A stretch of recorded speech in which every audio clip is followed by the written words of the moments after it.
So I would like first to thank the organizers for inviting me, and most of all for giving me the possibility to present here this result, which has been obtained in collaboration with Rupert Frank. So first, let me say a few words about the basic object that I'm going to work with. Since many people have already talked here about metric trees and metric graphs, I will do this rather quickly. So we are talking about trees, also called quantum graphs here, which means that the edges between the vertices are non-degenerate line segments, and it is a tree which is rooted in some vertex in the root, which is this vertex O, and since it is a tree, there are no loops, and I will denote the distance of a given point of the tree to the origin by this modulus of x. Now, important thing is I suppose that the tree is infinite, so that the supremum of this is infinity. And in this talk, I will always, in addition, I will always suppose that the tree has a special property that it's so-called symmetric. This is also another terminology for this is regular or radial trees is also used, which means that the vertices of the same generation produce the same number of outgoing edges, and these edges have the same length. So inside of each generation, we have the same number of outgoing edges, and they have the same length. Okay.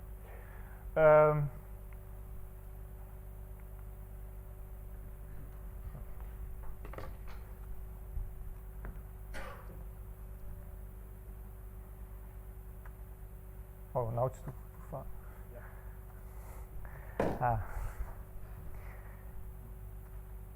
Right. Sorry. So the operator is the Laplacian.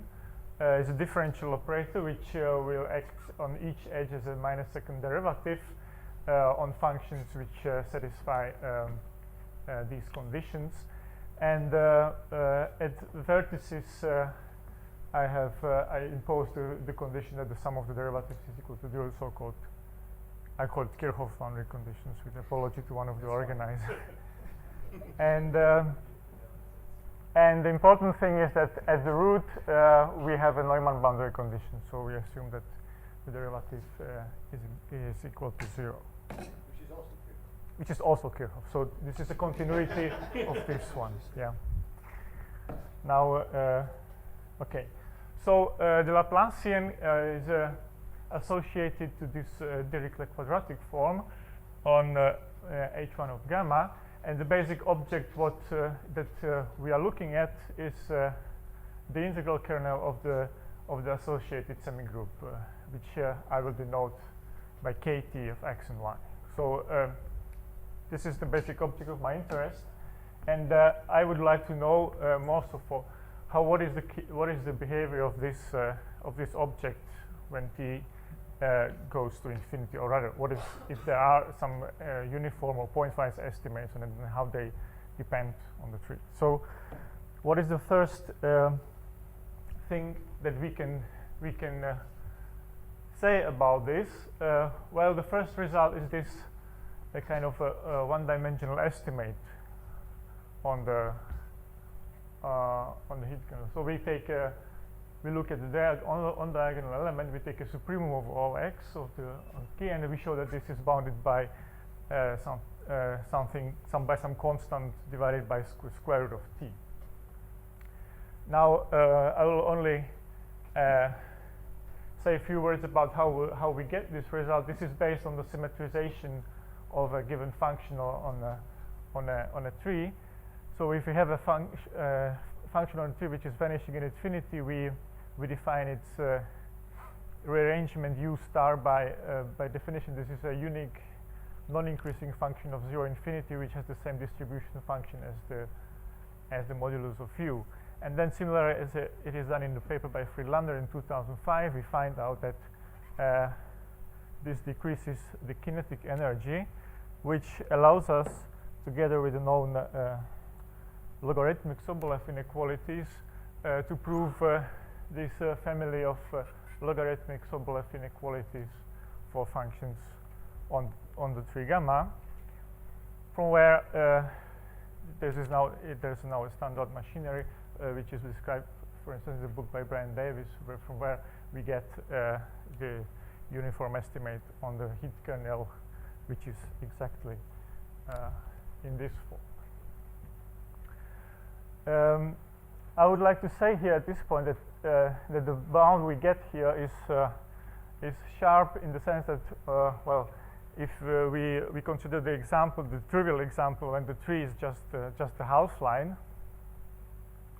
then of course we can compute the heat kernel explicitly, and on the diagonal what we get is exactly this this expression. So this is a kind of a one-dimensional estimate. However, what I'm now basically going to talk about is that if we go away from this trivial example, if we start to look at trees which have more branching, so to say, the half line doesn't branch. So if we have a tree on the other hand that has whose number of branching is always bigger when we go far from the root, then pointwise, I'm not looking at the supremum, but pointwise, the heat kernel might and must decay faster than 1 over square root of t. And how we can see this? Well, to quantify how fast the tree is branching, we introduce this function G0, which has, my knowledge, has been for the first time defined in the paper by Naremag and Solomek in 2000, which is the so-called branching function. And this is so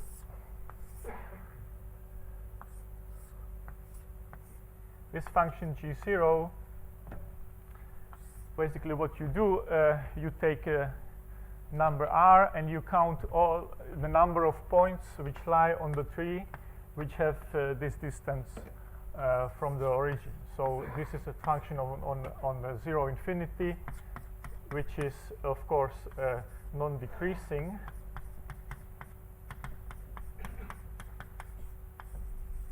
And it starts at value 1, then it's piecewise constant, and then it has jumps at the points at the distances which corresponds to the distances of the vertices to the root. So each edge it's finite, and then it jumps, and then again.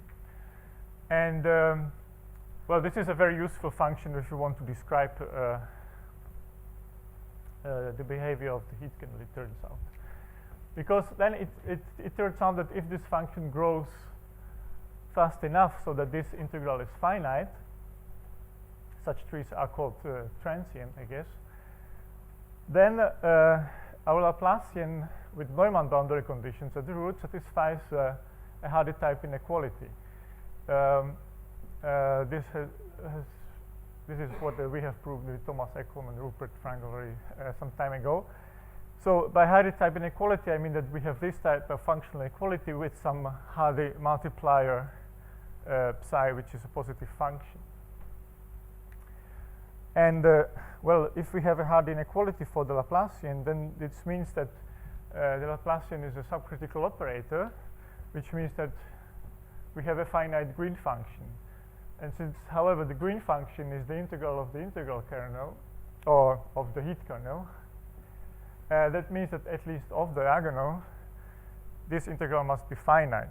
So necessarily for such trees, for trees for which this integral is finite, for such trees, the heat kernel pointwise must decay faster than 1 over square root of t, otherwise it wouldn't have been integrable at infinity. So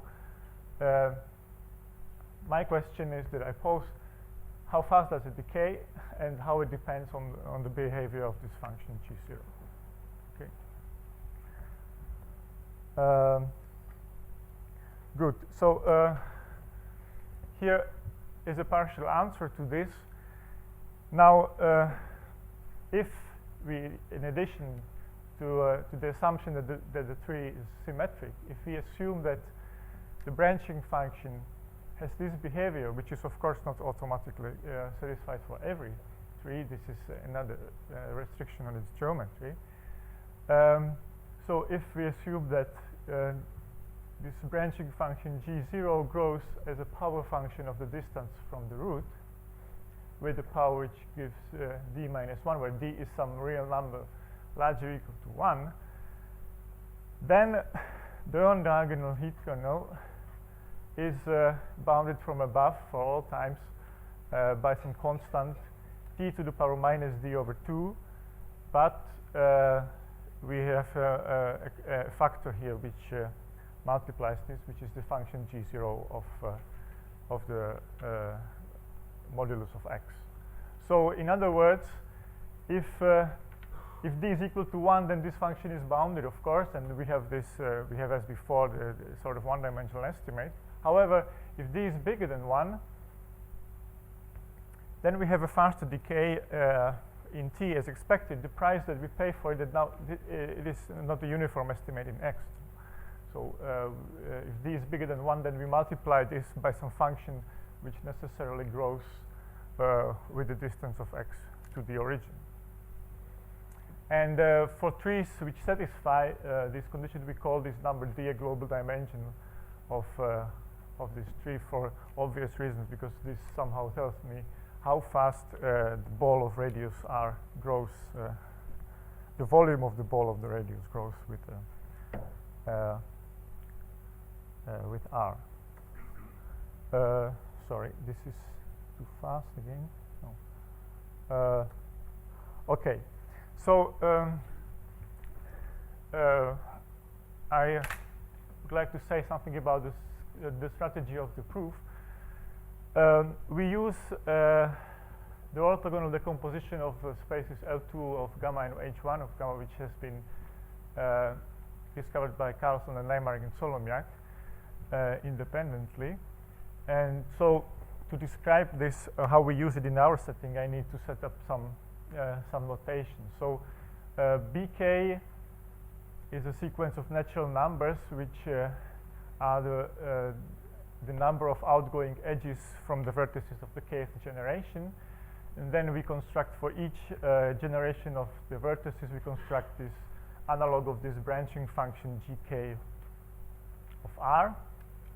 And then given a k, given a vertex of the kth generation, we have bk subtrees gamma vm, which are rooted in that vertex. And then for each natural number sigma between 1 and bk minus 1, we define these factors here, where chi vm is a characteristic function of the mth subtree rooted in the vertex v, and omega k is this complex number which lies on the unit circle. Okay, so we then make a kind of a partial wave decomposition of a given function on gamma. We construct these radial components which have now indices k, v, and sigma. So k corresponds to a generation, v to a vertex of this generation, and sigma is just a natural number.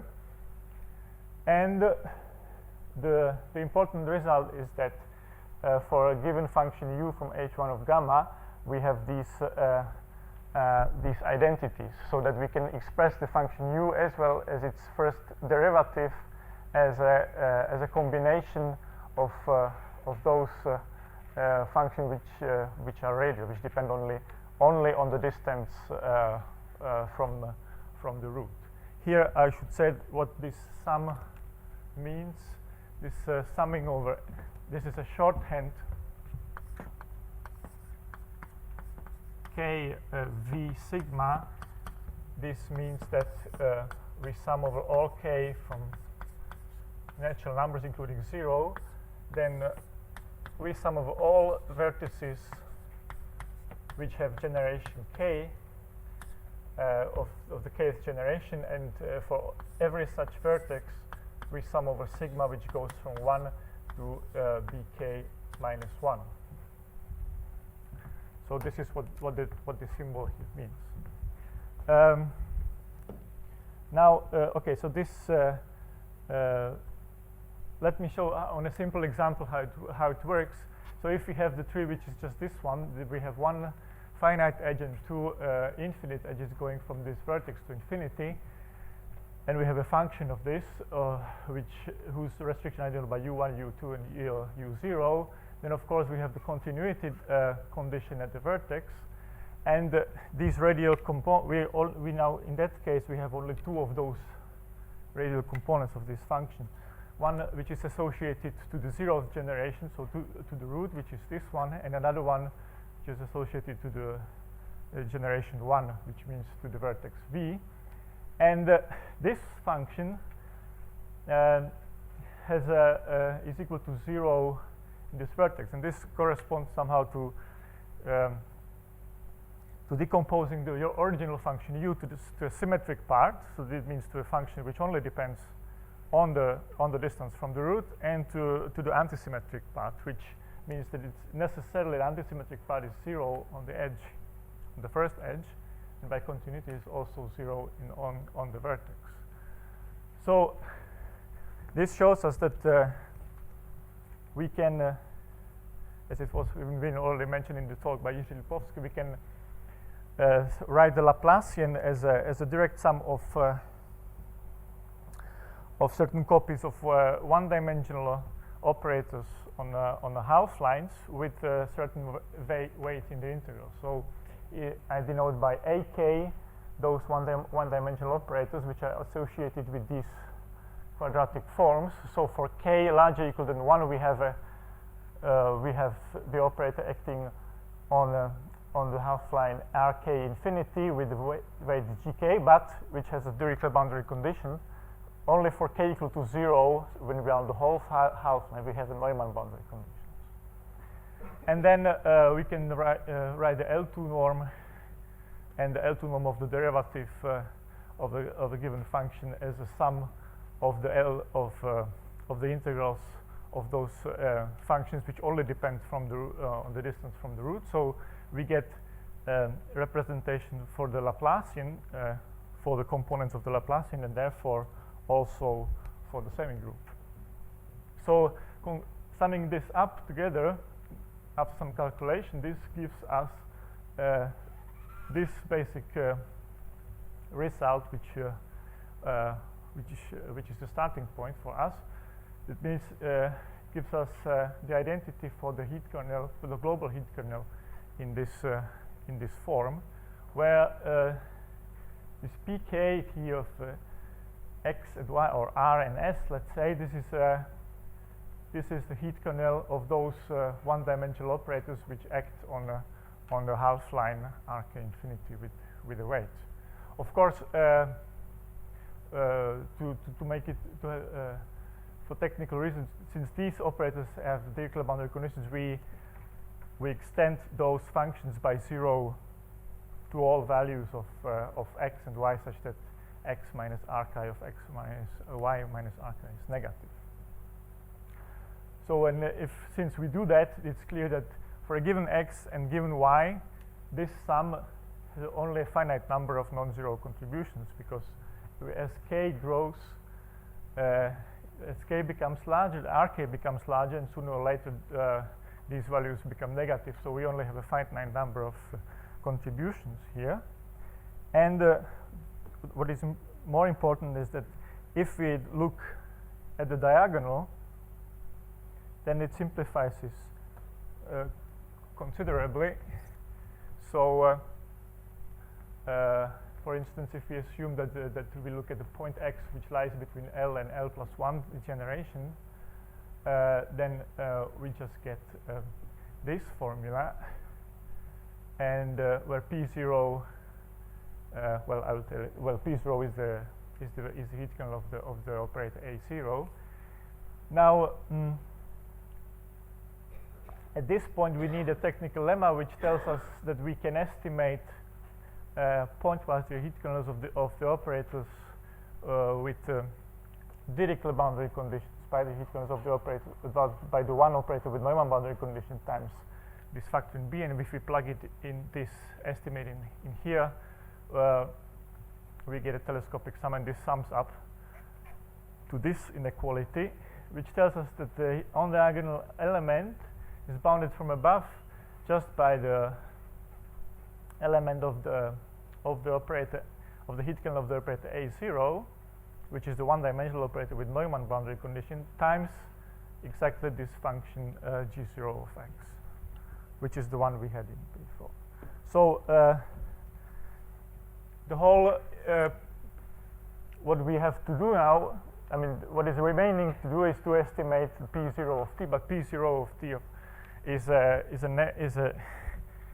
a heat kernel of an operator which acts on the half line 0 infinity with this weight.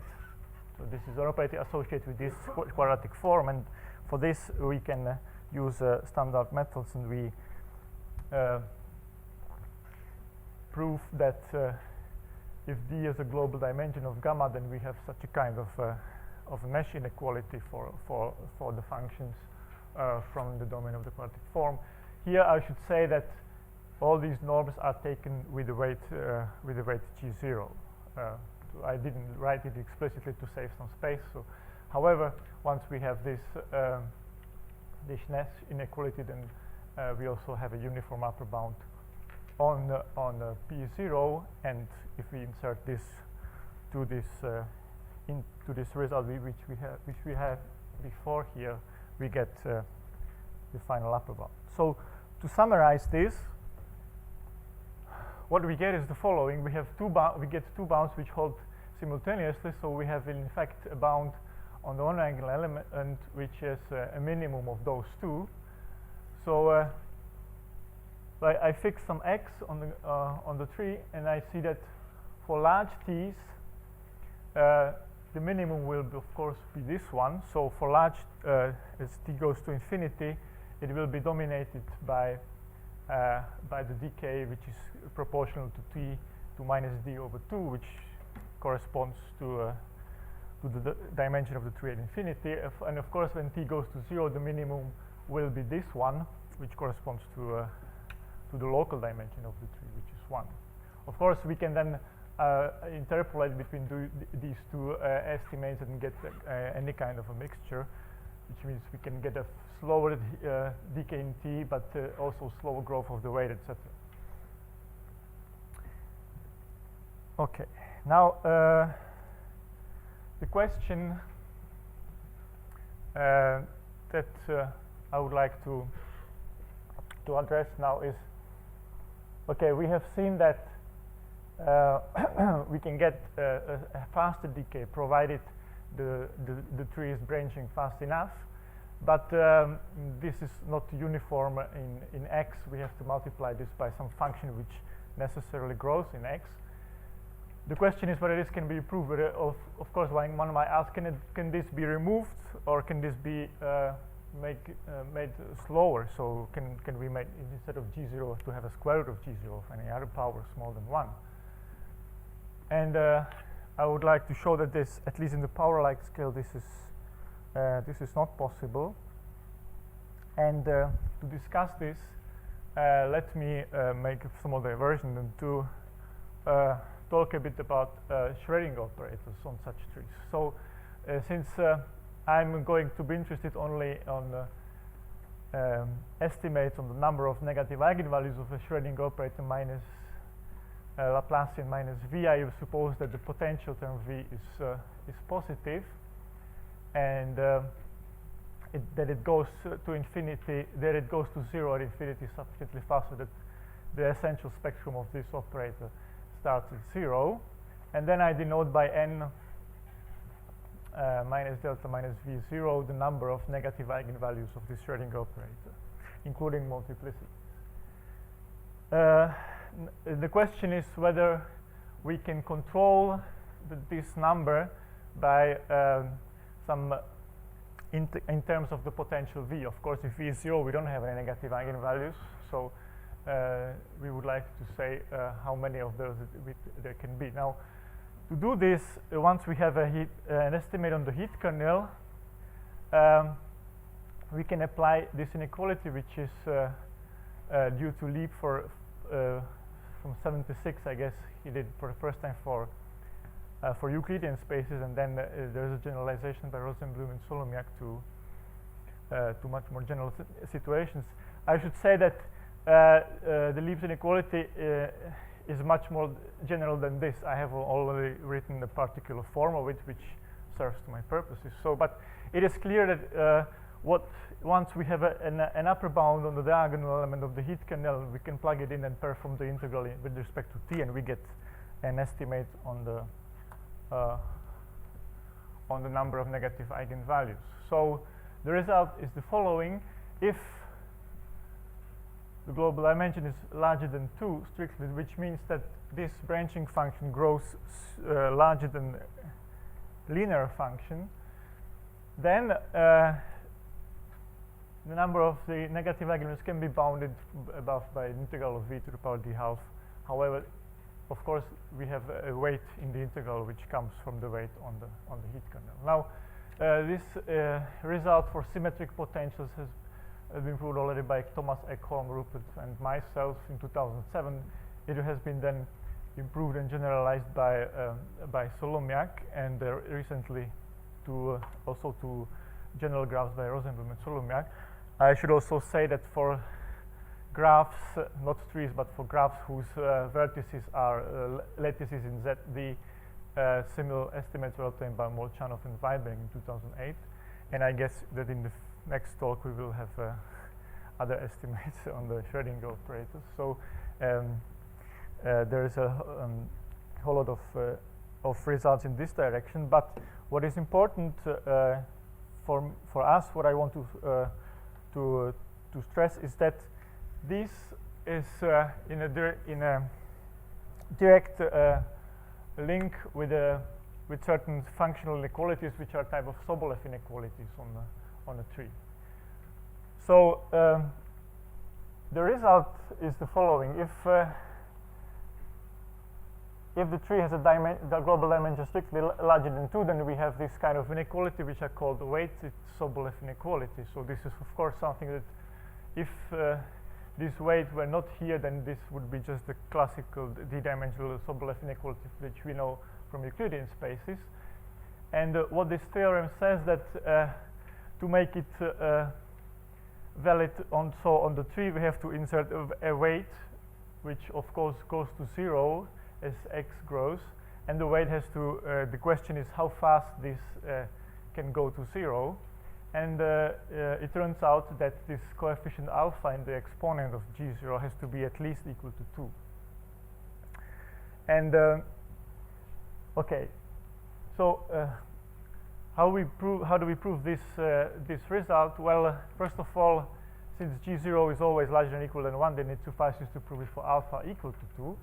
And for alpha equal to 2, this is a direct consequence of the previous result, because if now I take a test function u, let's say from C0 infinity on gamma, I can construct a potential v in this explicitly in this form. Well, LD is the constant from the previous inequality, and beta is a factor which is strictly smaller than 1. And then I use this inequality which I had. And then, of course, what I find out that the number of negative eigenvalues is bounded by beta to some power, but beta is strictly smaller than 1. So beta to the d minus half is also strictly smaller than 1. So since the number is strictly smaller than 1, then it must be 0. This means that this operator doesn't have any negative eigenvalues. This means that the kinetic energy dominates the potential energy. And putting back what I had for V in this, I get the Sobolev inequality with this weight with the power 2 here in the exponent. Now we might ask whether this weight can be improved here, and it turns out that it cannot, because if alpha is strictly smaller than 2, then due to the assumptions which we have on the tree, we can construct a sequence of test functions which contradict this functional inequality. And how do we do it? Well, this is quite straightforward, since this function grows as a power function, g0, then necessarily the supremum of the length of the edges is infinity. So we can find a sequence of edges, let's say, that connect vertices Rn minus 1 and Rn, which have a length an, such that this length goes to infinity as n goes to infinity. And then on this edge, we construct a function which is 0 on the edges, at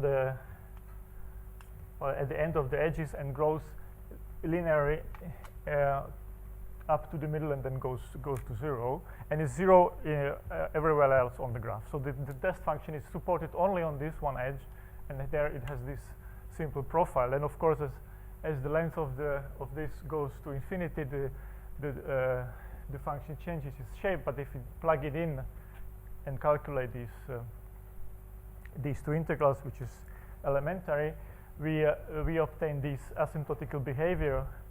And since this should be dominated by that, it's clear that it fails whenever alpha is smaller than 2. So what I want to say by all this is that this tells us that we cannot improve the weight in the original heat kernel estimate, because if we could have that, because if it were true that we could have improved the weight, then we could have also improved the weight in the Sobolev inequality, since this was a direct consequence. And we have just seen that this is impossible. So in other words, this tells me that if we obtain an estimate on a non-diagonal estimate of the heat kernel in this form, then necessarily gamma must be at least 1. Okay. So how much time do I have? Okay, so I started a bit late. Yeah. Well, I think I don't need 10 minutes, but now let me finish this presentation by an example. I mean, we can ask ourselves what happens if this branching function g0 grows faster than any power function, which is quite possible. In which case this would correspond to our global dimension equal to infinity, let's say. And this is the case, for instance, of the so-called homogeneous trees, which have been studied by Sobolev and Solomiak in their paper from 2002. And these trees are the trees which have, when every edge, all the edges have the same length. So I will, for simplicity, assume that the length is equal to 1. And all the vertices have the same branching number, b, which is of course larger than 1, otherwise it would be just a house line. So this b is a natural number, which is something larger than 1. Then we can see quite easily that that the branching function grows as an exponential function. So this is not, this doesn't, there is no finite global dimension of the tree in this case. And moreover, the Laplacian on such trees, which I denote minus delta b, I mean the tree is now fully characterized. The tree is now fully characterized by this number b, since I fixed the length of the edges. The spectrum of the Laplacian now does not start from 0, but starts from some. The threshold is a strictly positive number, this lambda b, which can be calculated explicitly. So in this case, since the Laplacian, the threshold of the Laplacian is strictly positive, what we expect, of course, is that the decay of the heat kernel will be exponential for large times, and this is indeed the case. So the result that we get, basically by a ground state substitution method here, is that on the diagonal we get this estimate. So we get an exponential factor e to the minus t multiplied with the threshold of the spectrum, and in front of it, however, we get a correction t to the minus 3/2. So that's about all I wanted to say to homogeneous trees. And let me now finish with some a couple of open questions that we might look at. I mean, this is still a work under progress. So what we would like to get rid of is the assumption that this function g0 has a power-like growth, which is a serious restriction, of course, on the geometry of the tree. So we would like to get an estimate only in terms of this function g0, excluding the hypothesis that the g0 grows as a some power of r. Then, of course, we would like to see what can happen on non-symmetric trees when we don't have this decomposition of L2 spaces. And of course, another possible generalization could be what happens if we have more general boundary conditions than the Kirchhoff one at the vertices. So thank you for your attention.